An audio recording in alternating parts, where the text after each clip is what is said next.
Welcome back to Sustainability Essentials. I'm Kiarne Treacy, founder and CEO at Sustainability Tracker, here with Tamara Somers, the GM of Sustainability at Xero. We're here answering your most commonly asked sustainability questions in small business.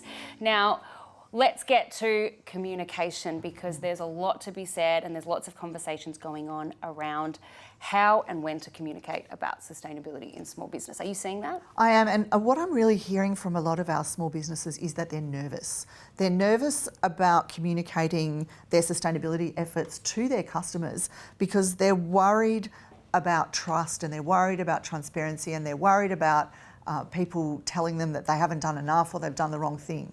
I don't know, are you seeing that also with your Sustainability Tracker community? Absolutely. We are seeing a lot of our customers who are wondering how and when to communicate, and there's a lot of fear in the space. And here's what we tell them, that there is a difference between communication, marketing, advertising.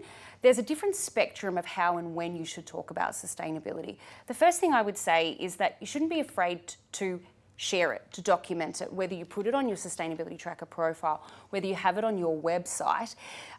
If it's there for those who are looking for it, first and foremost, it needs to be there. When you get into the point of actually marketing with it or advertising it, that's when you need to be a lot more careful about whether or not it's really relevant, whether or not there are any risks, whether or not you understand the facts behind what you're saying.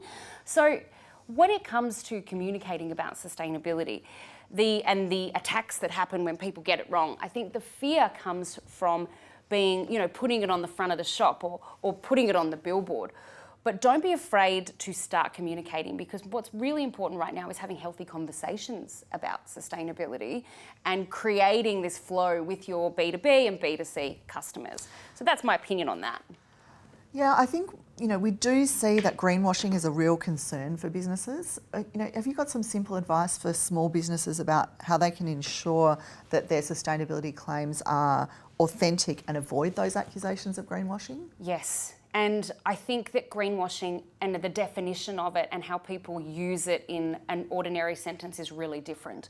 So greenwashing is the gap between what is fact and what is perceived by the person that you are communicating with.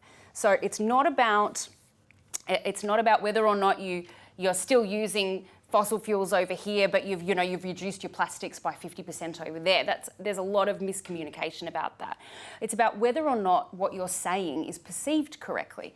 So the first thing to do, first and foremost, is make sure that what you're saying is factual. So we're trying to weed out words like, eco-friendly, that things that don't necessarily mean anything, like we're going green.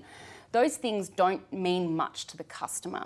So what first you need to start with is, what is fact? And as far as I'm concerned, if you don't know where the facts came from or how you got there or where to go to substantiate the facts, then they're not fact. So honesty, transparency, communicating the gaps, particularly in small business. And when it comes to regulators and ACCC, they are going to be talking and coming for the brands that have the biggest influence and the most power, the biggest audiences. So if you are a small business with a small audience, your risk is lower. So it's where you don't need to be so frightened. Take some steps, check your facts, make sure that what you're saying is factually correct. Avoid using wishy-washy language like eco-friendly, because it doesn't necessarily mean anything. And test it on your customers. Say, what does this mean to you? If they get it totally wrong, then you know that there's too much of a gap. Okay, so if I'm a small business and I'm, for example, I've decided in my cafe that I'm going to make 50% of my menu vegan, what might be a good way for me to talk about that that's based in fact? Well, I think what you need to do is understand the science about why it being vegan matters.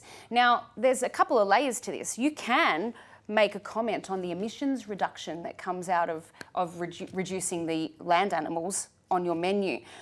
What you then need to be able to do, because nobody wants to see the science on the menu, but you need to make the information readily available. So if you've got a little QR code on there that says, here's the reduction in emissions from this year to next year or whatever, then here's the QR code to find the science, and the science needs to be there. And whether or not that goes to your website or you place it somewhere like Sustainability Tracker for anybody to find, either of those things is fine. But what matters is that what you're saying is factually correct and that you can substantiate it. But do it, that's a great initiative. So what we've heard from you today, Kiarne, is that if you want to make claims about sustainability, they need to be anchored in fact, and that small businesses are probably at less of a risk than large businesses because they have a smaller audience. So don't be afraid to dip your toe in the water. Don't be afraid.